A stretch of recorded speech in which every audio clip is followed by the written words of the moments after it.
Good morning, sweet ones. Happy Wednesday. How are you?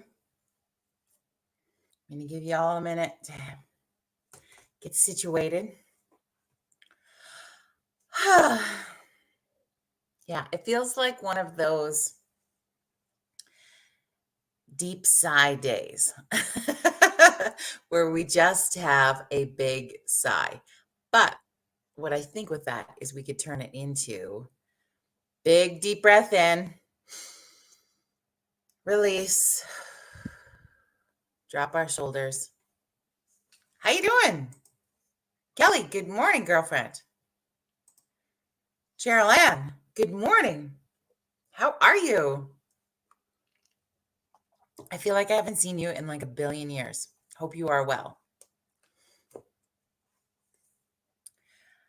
As you join Coffee Chat this morning, please feel free to say hello in the comments. Hang out for a couple minutes. Let's have a coffee. Sue, good morning. It is a fantastic day. The weather is beautiful today. It feels amazing out there. Woo, just about spilled my coffee.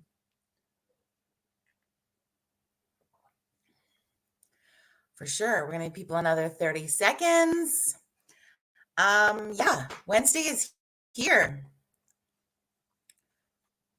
It's because it's with the short week. I don't know about you. Does anybody else get mixed up on what day it is? I thought it was Monday most of yesterday, even though I know it wasn't, but I kept getting mixed up. It's kind of crazy. Good morning, Angie Brown.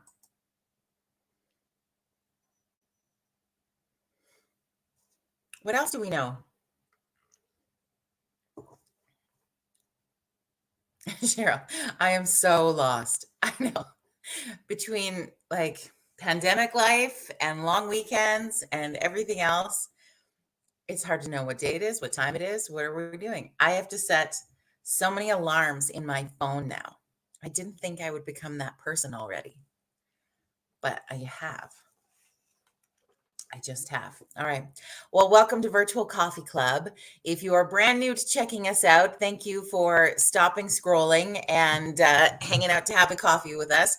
We are going to be doing this Monday, Wednesday, Friday this fall. We're going to check in at 9 a.m. Mountain Standard Time, and we will have guests sometimes. We will just hang out sometimes, and we're just going to, a few days a week, check in with each other, have a little place of connection, share a coffee. Good morning. Cheers to you. And that's the whole purpose of this, is creating a place of community, a place of connection, a place for conversation. And for those of us who love coffee so damn much, we do that too. We do that too. Now, Wednesdays sort of morphed into this traditional theme of What the Fuck Wednesday. It's our WTF Wednesday. So sometimes we get a little sweary on a Wednesday. Sometimes we get a little ranty. Sometimes we seem, well, that we're a little bit off our kilters on a Wednesday. But that's just so that we have a day where we can truly express the things that make us roll our eyes, the things that make us feel kind of crazy. And we have a safe space to do that and digest that. So if you have something on your mind today, something that's been bugging you, something that's gnawing at you, something that's eating away that you need to get off your chest, please post that in the comments. It is a safe space to do so. And we, like my friend Dr. Jody Carrington would say, we name it to tame it. And I know she quotes that from somebody else, but I can't remember who. But we all share in the same philosophies, and I think that that's great. Cheryl Ann says Wednesday's also the pivot to the weekend. And on a short week, that feels really freaking good, doesn't it? Doesn't it? Good morning, Jody. I've become the alarm mom too. I just can't remember everything without them. And I'm finding even adjusting to the back to school schedule, I need to set an alarm to remind me to go pick the kid up from school. And it's only been a couple of days, but I think I'm there because I just was like yesterday, I'm like, shoot, uh, why, what the heck is happening? Where am I? What am I doing? Where am I going? And the time frame between drop off and pickup seemed to be like this long yesterday. I feel like I accomplished anything. So as September becomes sort of a back to routine sort of look for most of us, I encourage you this morning to share how has that adjustment to the schedule, whether you have kids or not, because I think September has sort of traditionally been kind of a reset after summer, regardless. If you never had kids or your kids are grown up and gone from home or your kids kind of do their own thing, whatever that looks like, there's still kind of this reset that happens in September. And I think that this year, once again, the reset feels, I don't know, you guys, are you rolling your eyes about COVID some more? And again, I get the process. I get that there's so much going on, but it feels so much like a giant effing eye roll that we continue to do the same things and we aren't getting any different result. Are we not living ultimately right now? We are living in the definition of insanity. So when people are not being themselves, I think we can understand why. And my piece that I always say and I always share, and I've broken record this for months, is just where the fuck has compassion gone? Okay. Because I get we are all in a place where we are just not feeling ourselves. We want to blame, we want to freak out, we want to do all of these things. We are welcome to all of the emotions that are filling our bodies. But where is compassion gone? People are just 0 to angry in no time flat with no compassion for it. No compassion for it. And I totally get that. Sue says, yeah, Groundhog Day. It feels like it. Only our turnaround wheel is less than is more than 24 hours. It's like we have a it's like we're on a quarterly Groundhog Day or something. It's 3 months and we just, well, we'll just try this over again. Well, we'll just try this over again. And it never changed. I don't know if we need to send a copy of that movie or the story to our beloved leaders to be like, hey, it didn't work till Bill Murray found a heart or whatever it was. Could you find your heart? Because the language around it is just, and you just see all this anger. Now, an example, and I don't have to, I guess, I feel like we beat COVID like it's the dead horse. And I get that, but I think it's still something that's really top of mind. So if you're like, oh, I didn't tune in for more COVID talk, friends, that's the reality some days. Rhonda says, yes, be kind. End of story. I feel you, girl. Cheryl, good morning. And so I'm not going to ramble on and on about COVID. However, what I will say is that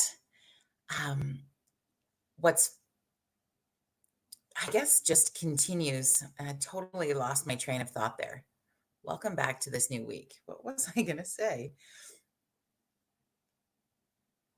I don't know. You fill in the blank for me. It's just making me crazy with the continued doing the same thing over and over and over again and not getting any result. And then just blaming other people for it. Well, it's the vaccinated, it's the unvaccinated, it's the sheep, it's the not sheep, it's the I'm trying this, I'm not trying this. And it's hard to stay in your bubble. It's hard to stay in your lane. Oh, that's what it was.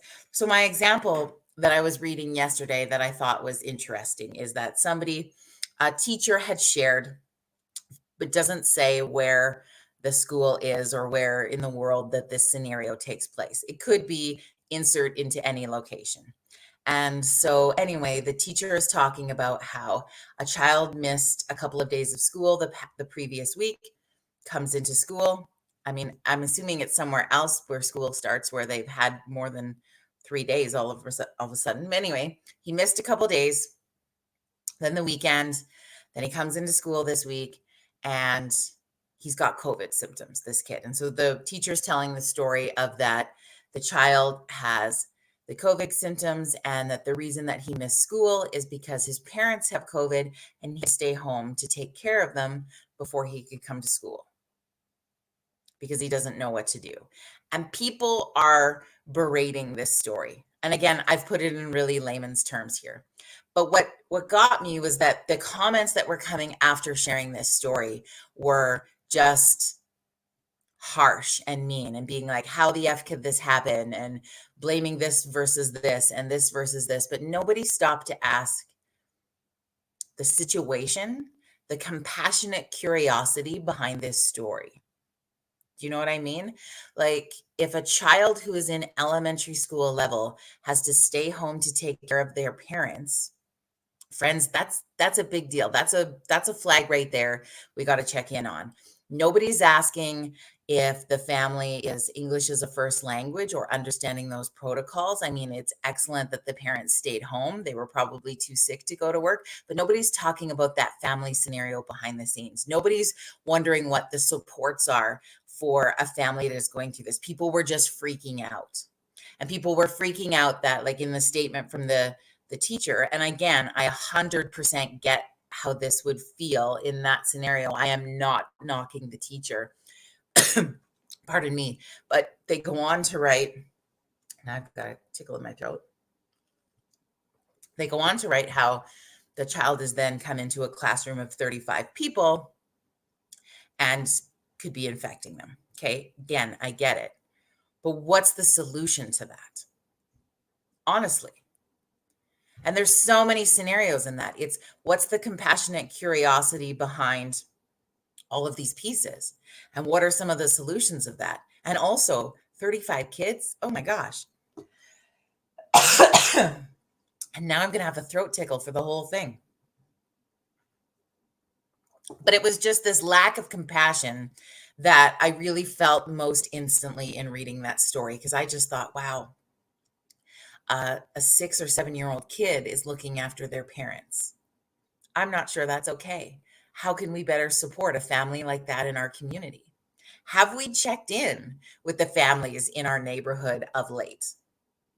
Right? That we, a lot of times in this process, I feel like when we start to really feel the heat turning up in the anger and the meanness is because we've stopped connecting again. So we've stopped checking in on the families. We've stopped checking in on people. We've stopped wondering what people's health is like. We've stopped wondering if people are okay to get their groceries. We've stopped wondering if we should drop off a care package to a neighbor or a friend or a stranger. We've stopped connecting because we really started to focus so much on ourselves and how are we going to have the best summer and how are we going to do the things for ourselves. And that was probably, for most of us, a self-preservation thing. We needed to internalize some stuff and take care of our own families first, 100%. But now we're reminded we got to check in with each other. We can't leave each other stranded. Do you know what I mean? Does that make sense? Is anybody else feeling that? Because I just find when we completely lose compassion and we completely lose those pieces, it's when we've stopped connecting on the levels we need to connect. And that's been going on for a long time. This whole thing has put a big wedge in between how we connect and take care of each other as communities traditionally have. And we think back to looking at families and people who built the communities in which we live. They did that so together, and it was that togetherness that made a difference. And when we start to really separate that, it's when it gets really mean.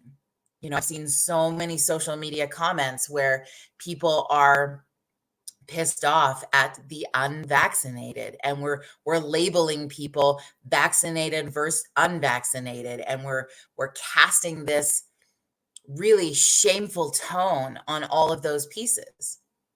And I get where that can feel frustrating and angry, and people who were comfortable getting the vaccine can understand why there's people who are uncomfortable in getting it. And when you just look at them and you're like, why can't you just do this so that we can all get back to normal?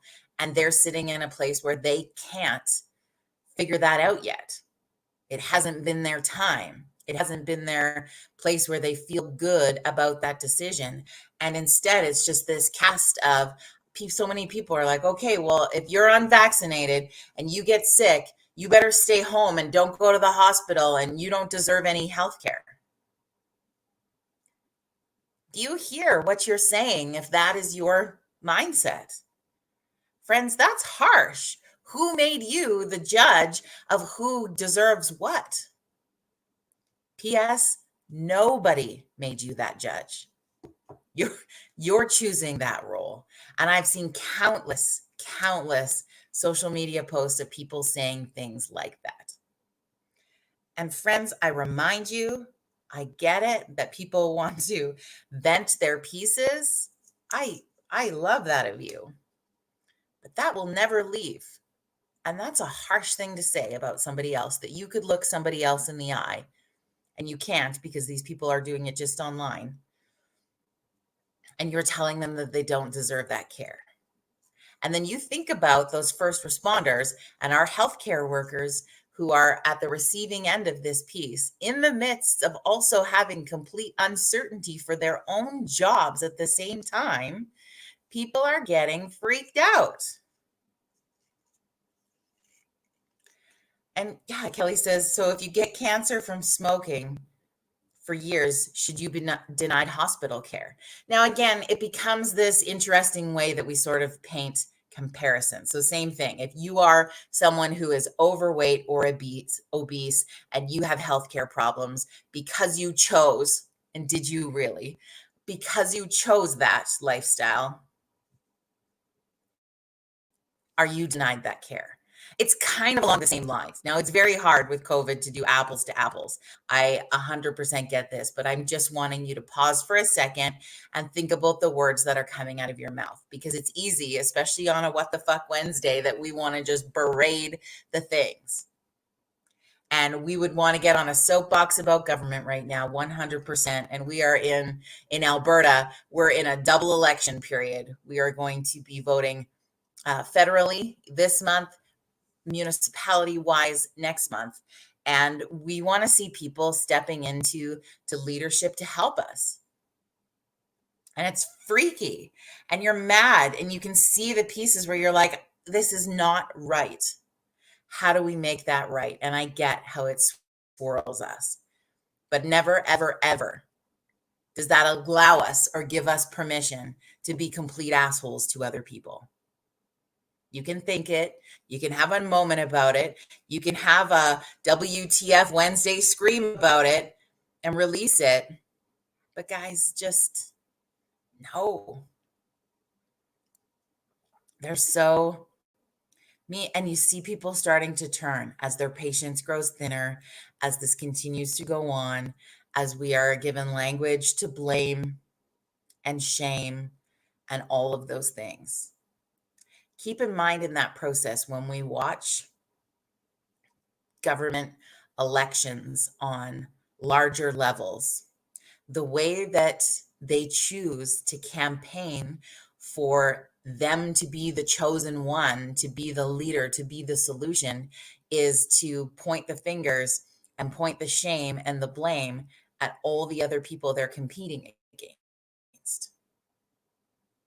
So when they're also, and you don't agree with that, right? Everybody, I think we've all had those moments where we're like, why can't people campaign for politics in a positive, loving, caring, let's make this about community way? We've all said that. We've all thought that. We've all felt that. So friends, when they are giving language to shame and blame and cast off your fellow neighbors, friends, colleagues, and community members, it's the same shit. And don't let them teach you how to talk to your people. We, my friends, of the kindness revolution, of the don't be a dick movement, have to take the high road, even when we don't want to. It's hard.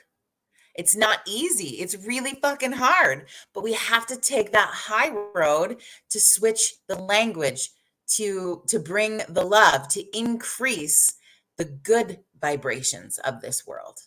And I 100% get that is easier said than done. You can be like, Jody, you are just on video spewing shit out of your mouth. I get you. I feel you. But if we don't start trying, Where does that leave us? So Kelly shares that there are families the Canettes would like to help at Christmas, and by supporting their duck race, they can help more people, right? We have great people in community who are doing things and planning things and creating things to make community better. I know I had a meeting with the Foothills Angels last night, and we've been planning things that we want to do this fall and winter to help people in our community. And we have to remember to do that. Rhonda shares, I completely agree. I'm so glad that when Peter had surgery, our community supported us with meals and messages. COVID made things hard, but I didn't feel alone because of connection, right? Because of connection. And Sue says, I like to consider the source. Facebook rants are not facts, they're opinions, right? And that's where we live, facts versus opinions. Mike shares, we all need to be a part of the solution, not the problem, right? And most often, anything that needs to come to solution, people don't do that by themselves. There's not one person who's like, I think the solution is this, and we're just going to do it.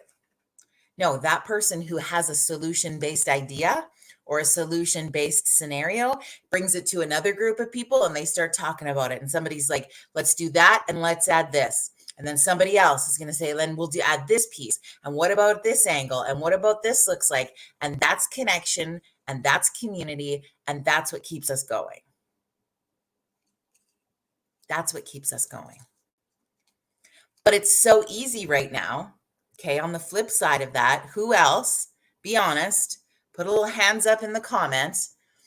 Who else is feeling also like, I don't care anymore.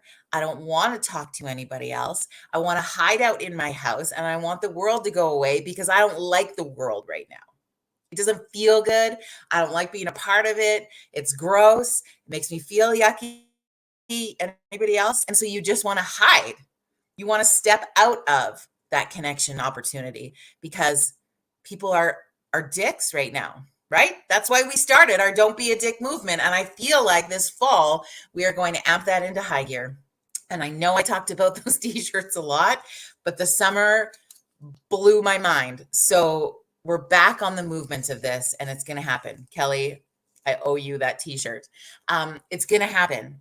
But this is what it looks like. It just becomes scary. And we have those days where we want to hide.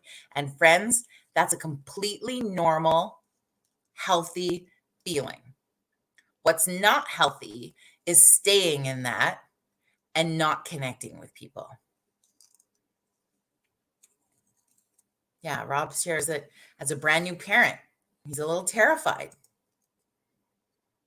And I get that. That little feeling of fear that we have that feeds to us is you got to remember. So I was trying to think of, I'm not going to do the story justice by any means, but I'm going to try to paraphrase it for a moment and not try to ramble on too long for you because I know we're over time. But there is that Indigenous story that is shared down from generations about the elder telling his son that each of us have a wolf inside of us, or two wolves. Maybe it's two wolves. Again, I'm going to butcher the story. Forgive me in advance. But basically, the story is talking about that there are two types of wolves in us, one that's here and one that's not, one that's negative, one that's positive. And the one that survives, the one that takes over, the one that becomes the strong one is the one you feed. And I'm going to find that damn story and post it on here so that I can give it its homage because it's one of those exceptional stories where it just hits you in perspective. The one you feed, my friends, is the one that is going to blossom.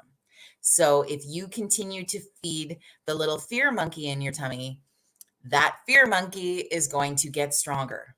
If you fear the love monkey or the love wolf, then that's the one that's going to get stronger. So sometimes we throw the fear wolf a bone and we sit in that for a moment. And I've had those days too, where I'm just I don't want to say paralyzed by it, but you feel stuck in those moments. But I reach out to people to connect, to just ramble about it. I have friends, you know who you are, who I have talked their ear off in making sure I take the bone away from the fear wolf and feed it to the one that matters. So, friends, when you have the days when the fear hits you, please tell somebody. Just or say it out loud. Should be like, today the fear feels strong.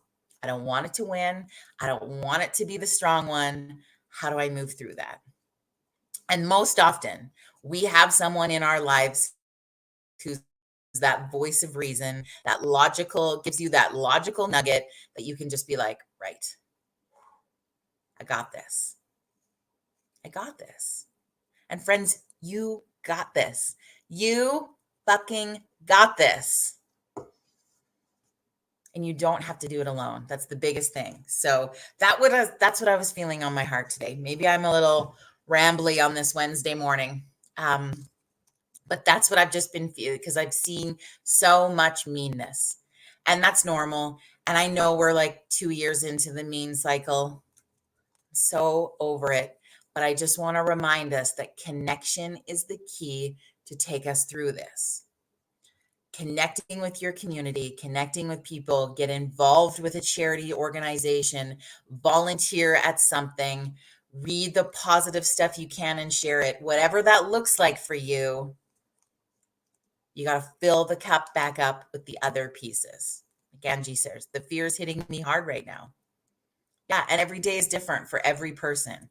And you might run into the person downtown who's in the fear moment and they're not smiling and they're not kind and they give you the snake eye and we're trying to adjust to wearing masks again. And I don't know how many times over the weekend I waltzed into a place or got up from the table in a restaurant and didn't put it on because I just forget, not because I don't want to follow the rules. You just forget and people look mad at you. And you got to remember that maybe is their fear day and they don't mean to. And you adjust yourself and you carry on. Okay. I've rambled enough for you on this Wednesday. Please, whatever that has provoked for you today, whatever is that hits you in that core, I want you to post that in the comments. Let me know if you're feeling, what is in my hair? I was out fixing the flowers. Anyway, if you feel like something resonated with that today, share it in the comments. You disagree, share it in the comments. Whatever that looks like, let's keep interacting. Okay, we're going to continue to do this Monday, Wednesday, Friday, 9 a.m. Mountain Standard Time, and we're going to keep connecting. If you need ideas, suggestions, thoughts, we can brainstorm together on how you can connect better in your community. Have an amazing rest of your WTF Wednesday. Try to share a joke today. Try to find something funny and put it up on your social media, and let's give people a laugh. Many people are adjusting to the back to school routine, the back to work routine, the back to mask routine, whatever that looks like. Let's share a funny today. Have an amazing rest of your day, and we'll see you back here Friday morning at 9 a.m. Bye, friends.